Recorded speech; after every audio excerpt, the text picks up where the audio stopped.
दोस्तों आप सभी का बहुत बहुत स्वागत है आपके अपने चैनल डॉक्टर विवेक एकेडमी पर। मैं हूं आपका अपना एजुकेटर, आपका अपना दोस्त डॉक्टर विवेक। दोस्तों हर क्लास में मैं आपसे एक ही बात कहता हूं कि अगर आपको क्लास अच्छी लगे तो आप क्लास को लाइक करें, आप कमेंट करें, दोस्तों में शेयर करें और आप अगर चैनल पर खुद नए हैं तो चैनल को सब्सक्राइब करें। दोस्तों आज इस अकाउंटेंसी की सीरीज में हम कुछ और नए क्वेश्चंस के साथ न सिर्फ एमसीक्यूज के ऑप्शंस आपसे डिस्कस करेंगे बल्कि उनसे रिलेटेड अगर कोई पॉइंट और भी बनता है तो वो सारी चीजें डिस्कस करेंगे। तो बिना देर किए हुए हम अपनी क्लास को स्टार्ट करते हैं।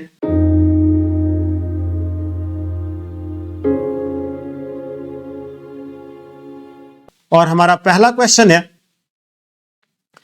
कह रहा what is the process of systematically recording financial transactions in books of accounts. कह रहा है अगर आप ट्रांजैक्शंस को बुक्स ऑफ अकाउंट्स में रिकॉर्ड करते हैं एक सिस्टम के अकॉर्डिंग तो उसे क्या कहते हैं, तो उस चीज को बुक कीपिंग बोला जाता है। अब इसका डिटेल आप आज समझ लीजिएगा। देखिए बिजनेस में जो ट्रांजैक्शंस होते हैं उनको पहले आप जर्नल पे लिखेंगे, जर्नल से ये चीजें फिर लेजर पे आएंगी, लेजर से इनका हम ट्रायल बैलेंस प्रिपेयर करते हैं, ट्रायल बैलेंस से फिर जो है वो फाइनल अकाउंट्स प्रिपेयर किए जाते हैं।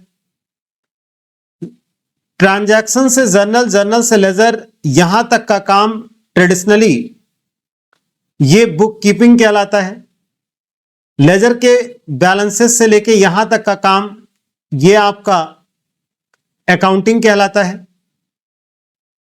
अकाउंटिंग बुक कीपिंग पर बेस है लेकिन बुक कीपिंग अकाउंटिंग पर बेस नहीं है। तो बुक कीपिंग का काम यहां यानी जर्नल और लेजर में इन चीजों को रिकॉर्ड करना होता है। तो आपका ए ऑप्शन करेक्ट होगा। इसमें आपको ऑडिटिंग वर्ड दिया गया है। आपको यह समझना है कि ऑडिटिंग होती क्या चीज है। जो आपने अपने बुक्स ऑफ अकाउंट्स प्रिपेयर किए हैं वो आपके बुक्स ऑफ अकाउंट्स सही है या नहीं, इसको आपको चेक कराना ही ऑडिटिंग कहलाता है। और ऑडिटिंग का काम जब ये कंप्लीट हो जाते हैं तो नॉर्मली तभी होता है। The main objective of accounting is, कह रहा ऑब्जेक्टिव क्या है अकाउंटिंग का। तो अगर आप ऑब्जेक्टिव ऑफ अकाउंटिंग की बात करें तो इसका जो ऑब्जेक्टिव है, कह रहा है prepare financial statements, record business transactions, provide information for decision making, prevent errors and frauds. लेकिन इसमें जो आपसे पूछा है वो मेन ऑब्जेक्टिव पूछा है। ऑब्जेक्टिव तो ये सारे हैं। तो कह रहा है record prepare financial statements, record business transactions, provide information for decision making, prevent errors and frauds. तो मेन ऑब्जेक्टिव जो अकाउंटिंग का है वो आपका है प्रिपेयर फाइनेंशियल स्टेटमेंट्स, जिसमें आपके ट्रेडिंग, प्रॉफिट लॉस और बैलेंस शीट ये तीनों आते हैं। Which accounting concept assume that the business will continue to operate for a long time? देखिए ये आपका गोइंग कंसर्न जो कॉन्सेप्ट है या प्रिंसिपल है उसके अकॉर्डिंग होता है। और एक बात आप समझना, इस कॉन्सेप्ट के अकॉर्डिंग ही कैपिटल और रेवेन्यू जो एक्सपेंडिचर्स होते हैं वो दोनों अलग अलग किए जाते हैं। तो आपका बी ऑप्शन जो है वो करेक्ट होगा। एक फर्म एंटर करती है, नए नए कॉन्ट्रैक्ट्स करती है। What is the method of recording transactions where every transactions has two aspects are debit and credit. आपको हर एक क्लास में लगभग बताई जा रही है कि डेबिट एंड क्रेडिट जिसमें होता है वो आपका डबल एंट्री सिस्टम होता है। इसको देने का काम ल्यूकस पैसोली ने किया था और 1494 में दिया था। ये इटली के वेनिस सिटी के रहने वाले थे और मैथमेटिक्स के ये प्रोफेसर थे। विच of the following is a real account, कह रहा है इसमें से कौन सा रियल अकाउंट है। देखिए कैपिटल ये पर्सनल अकाउंट है, सैलरी नॉमिनल अकाउंट है, मशीनरी रियल अकाउंट है और ड्राइंग्स पर्सनल अकाउंट है। ये आप ध्यान रखें, ड्राइंग्स नॉमिनल नहीं होता, ये पर्सनल आपका है। इसमें आपसे रियल पूछा है तो रियल में आपका मशीनरी आएगा। कह रहा था golden rule of accounting apply to which of the following accounts. देखिए गोल्डन रूल्स की अगर आप बात करें तो टाइप्स ऑफ अकाउंट्स की बात होती है। टाइप्स ऑफ अकाउंट्स में 3 आता है, एक आपका रियल, पर्सनल और नॉमिनल। तो यहां पर ए ऑप्शन आपका करेक्ट होगा। कह रहा which principal states that a business is separate from its honours. कह रहा इसमें से कौन सा ऐसा प्रिंसिपल्स है जो इस बात को एक्सप्लेन करता है कि बिजनेस अलग है और बिजनेस का ऑनर अलग है।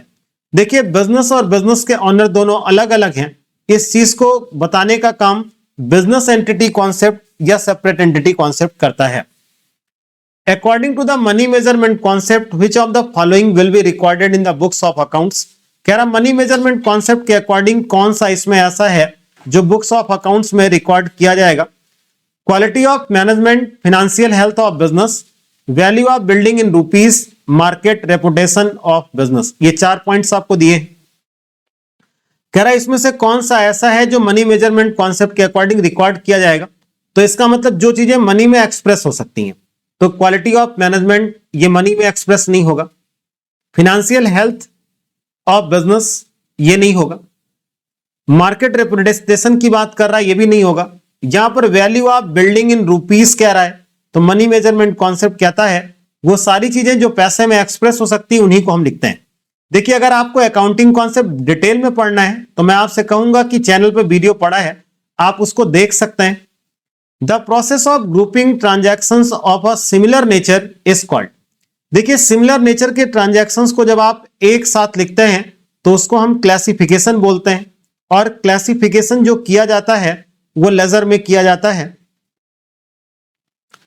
What is the purpose of preparing a trial balance. Trial balance को प्रिपेयर करने का क्या पर्पज है। वो है to check the arithmetical accuracy of ledger, to prepare the balance sheet, to find out the net profit और loss, all of the above.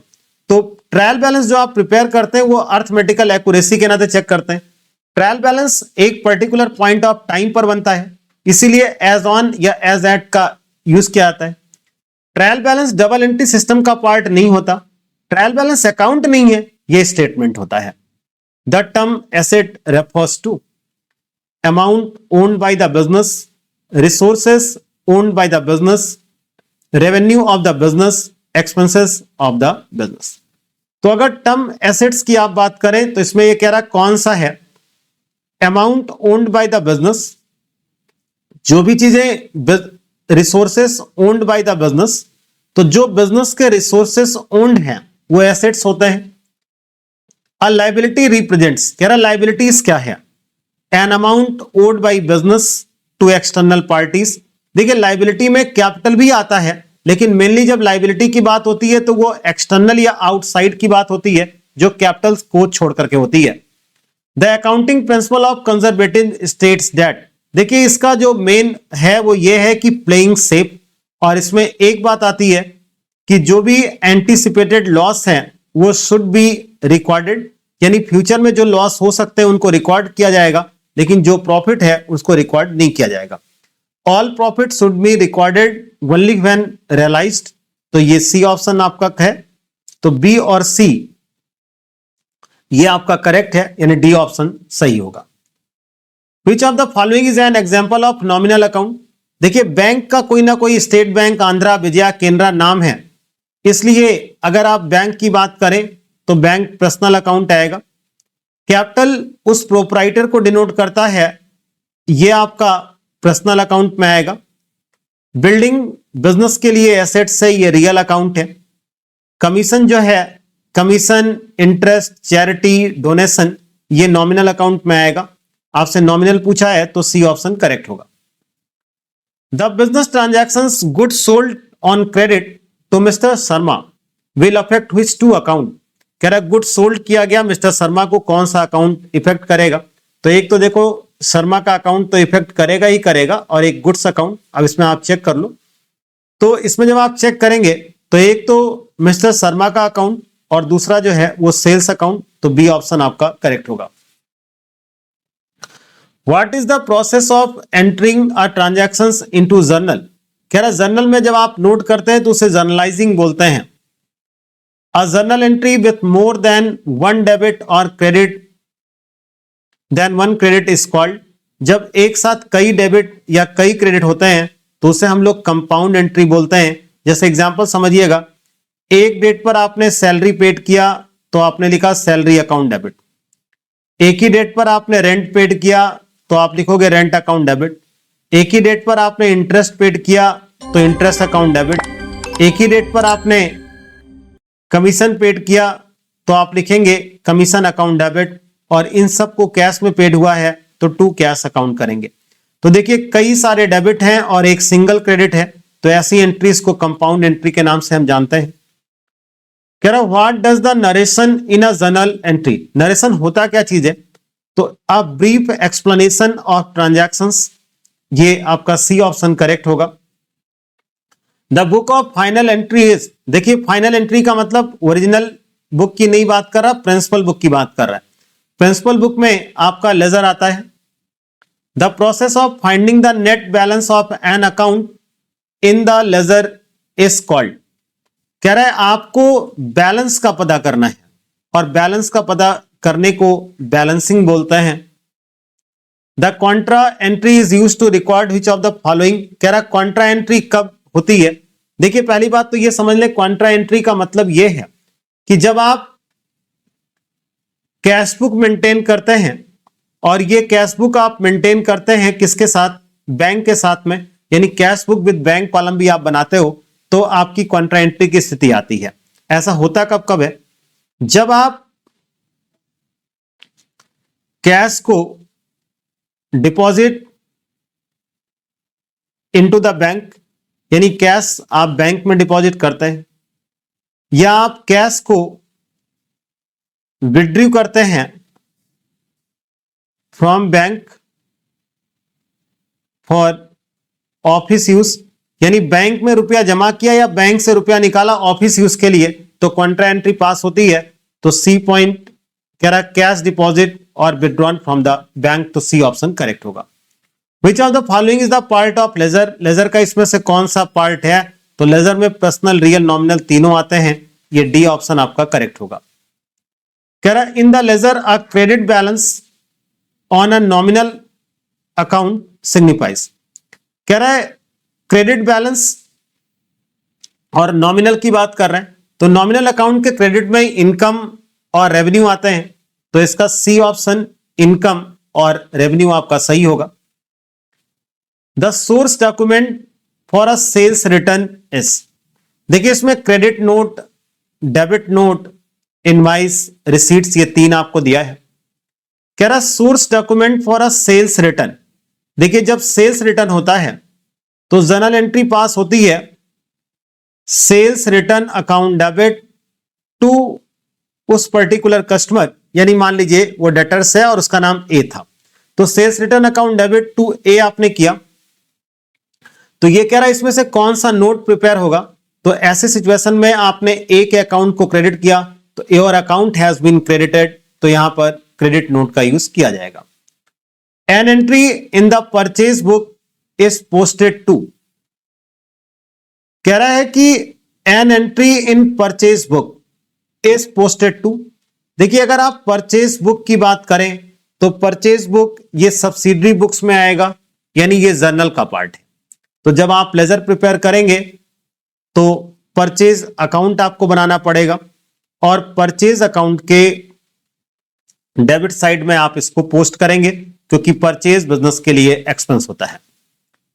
कह रहा है the ledger folio column in the journal is used to record.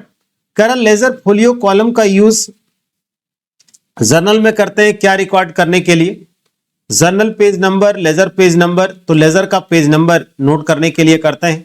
और एक बात समझिएगा, ledger folio का column जो जर्नल में होता है वो लेजर पोस्टिंग के टाइम पर ही फिल किया जाता है। The main purpose of a subsidiary book is to. Subsidiary book का मेन पर्पज क्या है, reduce the number of ledger accounts, reduce the workload of journalising, summarising transactions, check arithmetical accuracy. देखिए arithmetical accuracy की अगर आप बात करेंगे तो ये ट्रायल बैलेंस के साथ जाना तय है। समराइजिंग ऑफ ट्रांजैक्शंस की आप बात करें तो ये भी ट्रायल बैलेंस में होता है। Reduce the workload of journalizing और reduce the number of ledger accounts, ये दो चीज आपसे कह रहा है। तो जो आप जर्नल प्रिपेयर करते हैं, यानी जब आप जर्नल बनाते हैं तो उसमें एक ही साथ सारा कुछ लिखते हैं। सब्सिडरी बुक्स इसीलिए रखी जाती है कि आपको हेल्प हो जाए, तो reduce the workload of journalising. What is the ledger balance of a personal account called? कह रहा है पर्सनल अकाउंट का बैलेंस क्या बोला जाएगा। तो पर्सनल अकाउंट का जो बैलेंस है, इसमें देखिए कौन से पर्सनल अकाउंट है। तो रियल, नॉमिनल, कैश बैलेंस। तो डेटर्स और क्रेडिटर्स ये आपके लेजर अकाउंट में पर्सनल अकाउंट्स के बैलेंस बोले जाएंगे। The purchase book required which of the following? Purchase book में क्या रिक्वायर्ड होगा? तो परचेज बुक में all credit purchase, all cash purchase, all cash and credit purchase, purchase of fixed assets. देखिएगा purchase of fixed assets ये आपका journal proper में जाएगा। ऑल कैश परचेज जो है ये आपके कैश बुक में आएंगे। ऑल क्रेडिट परचेज की आप बात करें तो जितने भी क्रेडिट परचेज हैं ये यही हैं जो आपके परचेज बुक में आएंगे। लेकिन एक बात ध्यान रखिएगा, ऑल क्रेडिट परचेज जो ये बात कर रहा है ये केवल गुड्स के लिए ही होगा, यानी इसका बी ऑप्शन आपका करेक्ट होगा। अ ट्रायल बैलेंस रिवील्स, एक ट्रायल बैलेंस क्या बताता है? फिनेंशियल पोजीशन ये बैलेंस शीट से पता लगती है। Profit loss, trading profit loss से। The accuracy of ledger account balances, तो सी ऑप्शन आपका करेक्ट होगा। What is the purpose of preparing a trading account? Trading account prepare करने का क्या पर्पज है? तो कैलकुलेट ग्रॉस प्रॉफिट और ग्रॉस लॉस, तो बी ऑप्शन आपका करेक्ट होगा।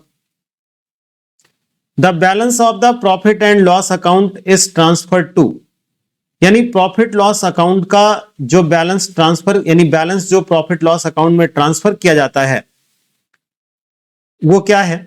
तो balance of the profit and loss account is transferred, यानी जब आप ट्रेडिंग बनाते हो तो ट्रेडिंग का बैलेंस जो भी प्रॉफिट आता है या लॉस आता है वो प्रॉफिट लॉस में जाता है। प्रॉफिट लॉस का जो भी चीजें हैं वो बैलेंस शीट में ट्रांसफर होती हैं। तो यहां पर आपका ये बी ऑप्शन करेक्ट होगा। अब इसमें एक चीज देखिएगा, सी पॉइंट आपको दिया है पार्टनर्स कैपिटल अकाउंट और ओनर्स इक्विटी। तो प्रॉफिट एंड लॉस अकाउंट का जो बैलेंस शीट है वो यानी बैलेंस, वो बैलेंस शीट में ट्रांसफर होता है। लेकिन बैलेंस शीट में भी वो कहां पे ट्रांसफर होगा? पार्टनर्स कैपिटल अकाउंट में। तो ये आपका सी ऑप्शन मोस्ट एप्रोप्रिएट होगा, यानी आप इसको सी ऑप्शन बता सकते हैं। कैरेज इनवर्ड की बात कह रहा है। इनवर्ड के जो भी एक्सपेंसेस होते हैं वो ट्रेडिंग अकाउंट के डेबिट साइड में आते हैं, तो debit side of trading account आएगा। The balance sheet is a statement of, क्या क्या चीजें हैं?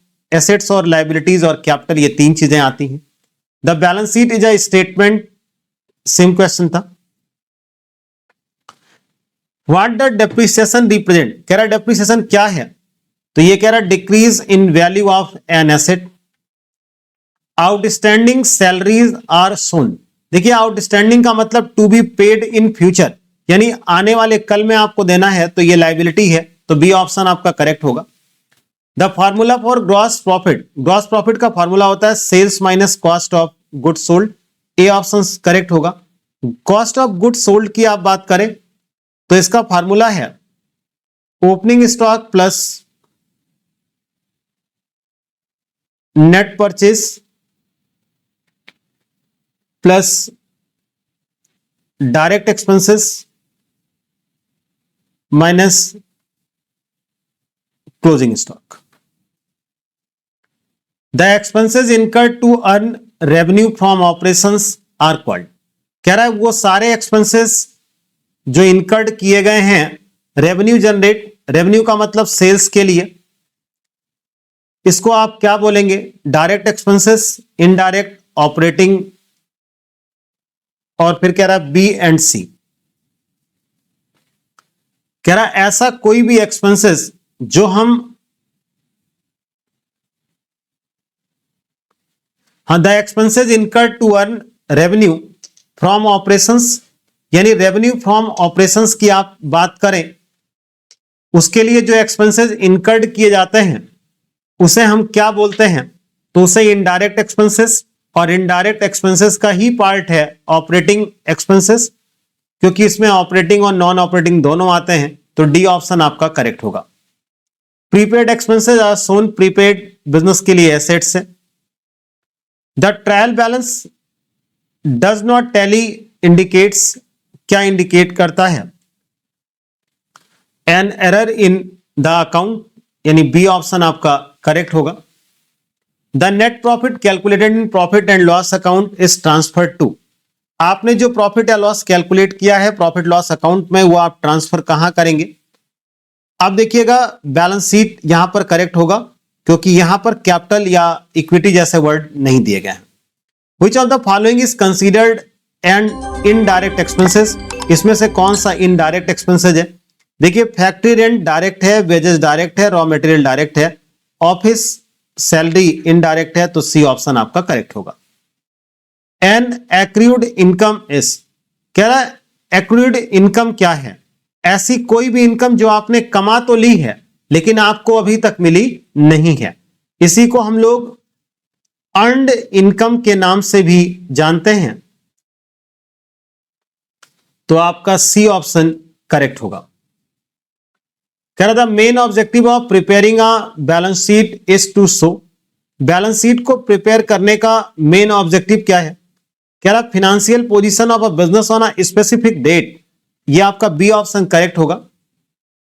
इन the absence of partnership deed what is the rate of interest on loan given by a partner to the firm, इसके लिए जो rate of interest है वो 6% पर एनम का रखा गया है। कह रहा in the absence of partnership deed what is the rate of interest on loan, तो interest on loan 6% per annum है। A partnership deed is an agreement among partners is known as articles of association, partnership agreement, memorandum of partnership, partnership document, तो इसको हम लोग partnership agreement के नाम से जानते हैं, यानी बी ऑप्शन आपका करेक्ट होगा। When a new partner is admitted, the old partnership dissolved and a new one is formed, it is called, ऐसी सिचुएशन को रिकॉन्स्टिट्यूशन ऑफ पार्टनरशिप बोलते हैं। The accounts prepared to distribute profit and loss among partners is, profit या loss को partners के बीच में जब आप बांटते हैं तो उसके लिए क्या बनता है? देखिए प्रॉफिट को कैलकुलेट करने के लिए प्रॉफिट लॉस अकाउंट बनता है, प्रॉफिट को बांटने के लिए पीएल एप्रोप्रिएशन अकाउंट बनता है, और याद रखिएगा पीएल एप्रोप्रिएशन अकाउंट जो है ये नॉमिनल अकाउंट की कैटेगरी में आता है। The liability of partners in a partnership firm, कह रहा the liability of partners in a partnership firm में अनलिमिटेड है। इसका मतलब क्या है? अगर बिजनेस फर्म में लॉस होगा तो उस लॉस की रिकवरी जो है वो पार्टनर्स को अपने घर से लाके पूरा करना पड़ेगा, इसलिए इसमें लायबिलिटी अनलिमिटेड होती है। कह रहा what is goodwill in a partnership firm, कह रहा गुडविल पार्टनरशिप फर्म में क्या है? देखिए पार्टनरशिप फर्म हो या कहीं पर भी हो, गुडविल एक इनटेंजिबल एसेट्स है। कुछ चीज इसके बारे में सुन लें। गुडविल जब आप आएंगे तो ये रियल अकाउंट में आएगा, और दूसरी चीज ये इनटेंजिबल फिक्स्ड एसेट्स की कैटेगरी में आता है। When a partner retires the gain to the remaining partners is known as, वो गेनिंग रेशियो बोला जाता है। In the absence of partnership deed profit and loss are shared, कह रहा अगर पार्टनरशिप डीड हम लोगों ने नहीं बनाए हैं तो प्रॉफिट या लॉस कैसे बटेगा? वो इक्वल में बटेगा। The revaluation account is prepared on the admission of new partner, किसी भी न्यू पार्टनर के एडमिशन पर रिवैल्यूएशन अकाउंट तैयार किया जाता है। फाइंड आउट द प्रॉफिट और loss on revaluation of assets and liability, ये ध्यान रखिएगा। रिवैल्यूएशन अकाउंट नेचर के अकॉर्डिंग नॉमिनल अकाउंट है, और दूसरी बात ये कैपिटल प्रॉफिट या कैपिटल लॉस को शो करेगा। The method where the capital of partners remains fixed is called, कह रहा है एक ऐसा मेथड जहां पर पार्टनर्स की कैपिटल फिक्स है उसे हम लोग फिक्स्ड कैपिटल मेथड बोलते हैं। और ऐसी सिचुएशन में दो अकाउंट बनता है पार्टनर्स को लेकर के, एक पार्टनर्स करंट अकाउंट, एक पार्टनर्स कैपिटल अकाउंट। और अगर उनकी कैपिटल फ्लैक्चुएटिंग है तो केवल एक अकाउंट बनेगा, वो है partners current capital account. If in a partnership the interest on partners loan is treated, कह रहा है पार्टनर्स के लोन, देखिए किसी का भी इंटरेस्ट ऑन लोन होगा वो चार्ज अगेंस्ट प्रॉफिट है, इसका मतलब आपको इंटरेस्ट देना ही देना है चाहे प्रॉफिट हो या लॉस हो। What is the term for a partner who shares profits but does not take an active part in the business. यहां पर टाइप्स ऑफ पार्टनरशिप की बात कर रहा है, कह रहा है जो प्रॉफिट तो लेता है लेकिन एक्टिव पार्ट नहीं होता, यानी वो एक्टिव पार्ट नहीं करेगा, मतलब एक्टिव उसका कोई रोल नहीं होगा, उसे आप क्या बोलेंगे? Working partner, sleeping partner, nominal partner, secret partner. तो ऐसे लोगों को हम स्लीपिंग पार्टनर के नाम से जानते हैं। A partnership firm can have a maximum how many partners? ये 50 होगा और इस चीज को डिसाइड किया जाता है कंपनीज एक्ट करंट टाइम में 2013 में यही है, और ये जो 10 और 20 वाला हिसाब था ये कंपनीज एक्ट 1956 में था। The sacrificing ratio is calculated at the time of, कब आप कैलकुलेट करते हैं? Admission of a new partner, retirement, dissolution, change in profit sharing ratio. अब देखिए इसमें अगर आप बात करें सैक्रिफाइसिंग रेशियो की तो दो सही हो सकता है, change in profit sharing ratio पर भी हो सकता है, लेकिन यहां पर क्या है ना, दो चीजें कैलकुलेट होती है, या तो सैक्रिफाइसिंग या तो गेनिंग। तो इसके साथ दो चीजें जोड़ी हैं, एडमिशन ऑफ पार्टनर की केवल एक चीज जोड़ी है, इसलिए मोस्ट अप्रोप्रिएट ए ऑप्शन आपका होगा। The gaining ratio is calculated, कब कैलकुलेट होता है? New partner is admitted, partner retire होगा या डेथ होगी तो गेनिंग रेशियो कैलकुलेट होगा, और गेनिंग का फॉर्मूला होता है new ratio minus old ratio. The capital of a company is divided into small units is called, और उस स्मॉल यूनिट्स को हम लोग शेयर्स बोलते हैं। एग्जांपल समझिएगा, जैसे मान लीजिए कैपिटल कंपनी की 1 लाख रुपए है और इसको डिवाइड किया गया 10,000 पार्ट्स में, और हर एक पार्ट की कीमत 10 रुपए रखी गई, तो ये जितने हिस्से बने हैं इनको हम लोग शेयर्स बोलते हैं। शेयर्स के साथ आप याद रखिएगा ये नॉमिनल अकाउंट है, नॉमिनल अकाउंट के अकॉर्डिंग शेयर्स को हम लोग गुड्स के तरीके से ट्रीट करते हैं। The document that states the rule for the internal management of the company, company के इंटरनल मैनेजमेंट के लिए जो रूल्स हैं वो आर्टिकल्स ऑफ एसोसिएशन बोले जाते हैं। Shares issued for a consideration other than cash are known as, जब कंसिडरेशन अदर देन कैश के लिए होते हैं तो उसे हम क्या कहते हैं? तो bonus shares, right shares, forfeited नहीं, इसे शेयर्स इश्यूड टू वेंडर्स बोलते हैं।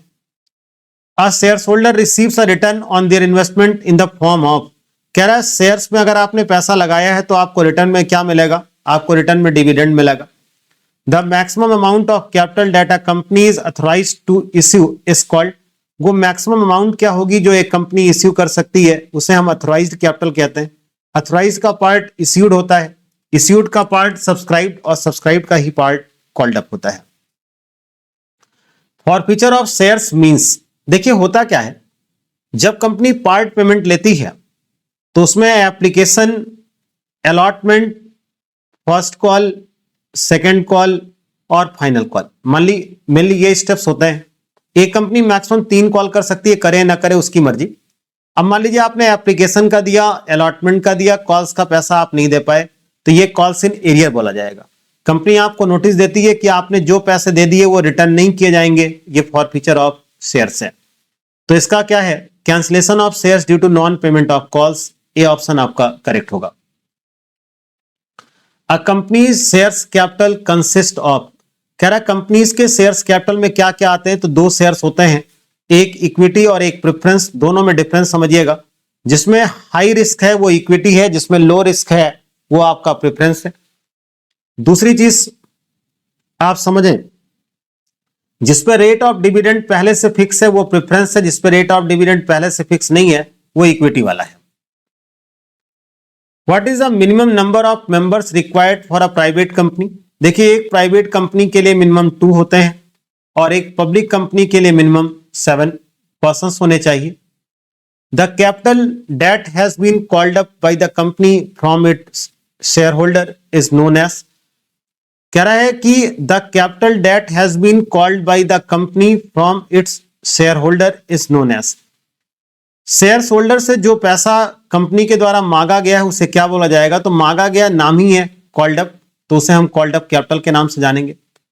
Fix type of share capital has a fix rate of dividend. अभी आपको बताया है प्रेफरेंस शेयर्स पर रेट ऑफ डिविडेंड पहले से फिक्स होता है, इक्विटी पर पहले से फिक्स नहीं होता। तो देखिए आज के इस क्लास में हमने आपसे 1 to 70 तक के क्वेश्चन डिस्कस किए। अगर आपको मेरी मेहनत और क्लास अच्छी लगी हो तो ईमानदारी से कह रहा हूं, अगर अच्छा लगा हो तो आप लाइक करिएगा, ना अच्छा लगा हो तो कोई बात नहीं। अगर अच्छा लगा हो तो आप कमेंट सेक्शन में जरूर लिखिएगा क्लास आपको कैसी लगी और आपके क्या सजेशंस हैं, आप क्या और इंप्रूवमेंट चाहते हैं, ये आप जरूर मुझे बताइएगा। मिलते हैं एक नई क्लास में। आप सभी का बहुत बहुत धन्यवाद।